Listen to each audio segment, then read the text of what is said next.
विद्यार्थी मित्रांनो, TR गुरुजी या आपल्या यूट्यूब चॅनलमध्ये तुम्हा सर्वांचं स्वागत करतो.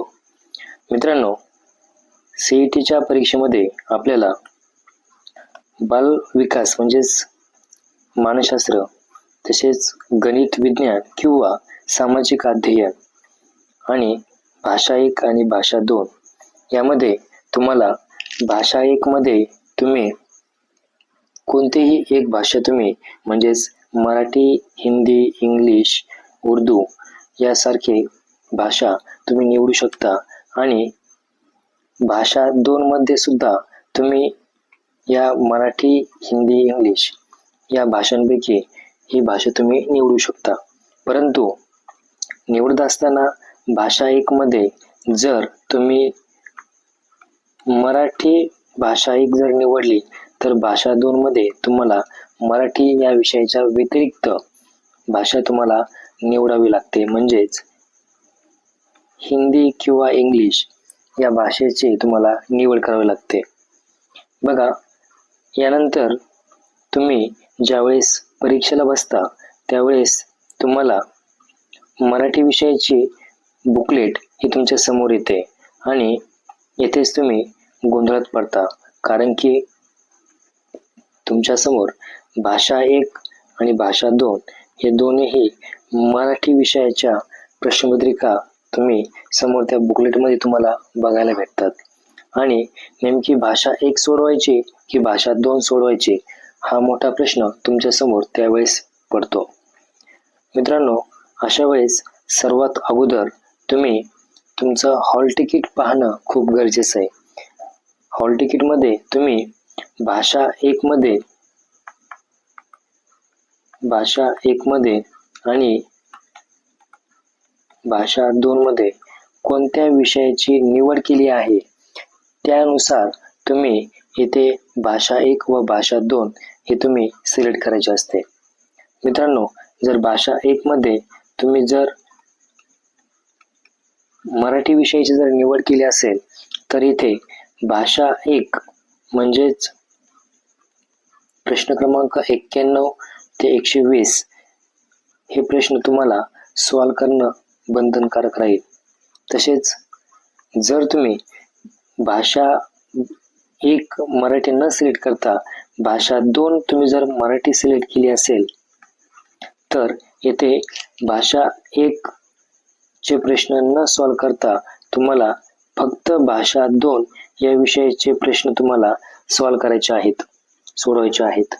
मित्रांनो, कन्फ्युजन न करता किंवा गोंधळात न पडता इथे बघा, तुम्हाला हॉल तिकीटवर बघायचं आहे आणि भाषा 2 जर तुम्ही मराठी सिलेक्ट केली असेल तर सरळ तुम्ही 120 ते 150 प्रश्न तुम्ही सोडवायचे आहेत आणि भाषा 1 मध्ये हिंदी तुम्ही जर सोडवले असेल तर हिंदीच्या विषयामध्ये जाऊन प्रश्नपत्रिकेमध्ये जाऊन हिंदी भाषा 1 म्हणजेच 91 ते 120 असे तुम्हाला प्रश्न सोडवायचे आहेत. मित्रांनो, भाषा 1 आणि भाषा 2 अशा 2 भाषांचा पेपर आपल्याला सोडवावा लागतो. भाषा 1 आणि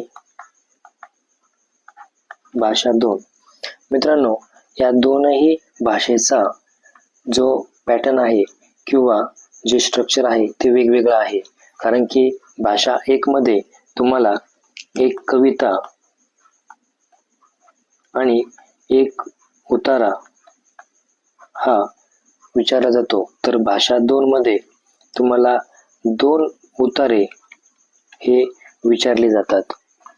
तुम्ही इथे पाहू शकताय की मराठीचा क्वेश्चन पेपर आहे, मराठी या विषयाची बुकलेट आहे आणि भाषा 1 मध्ये तुम्ही पाहू शकताय की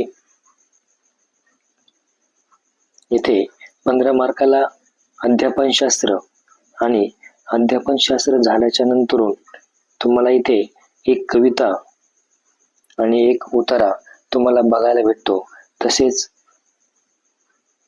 जर तुम्ही भाषा 2 मराठी जर सिलेक्ट केली असेल तर तुम्हाला इथे अध्यापनशास्त्र 15 मार्काला आणि 15 मार्काचा हा पहिला उतारा आणि त्याच 15 मार्कांमध्ये तुम्हाला हा दुसरा उतारा तुम्हाला सोडवावा लागतो.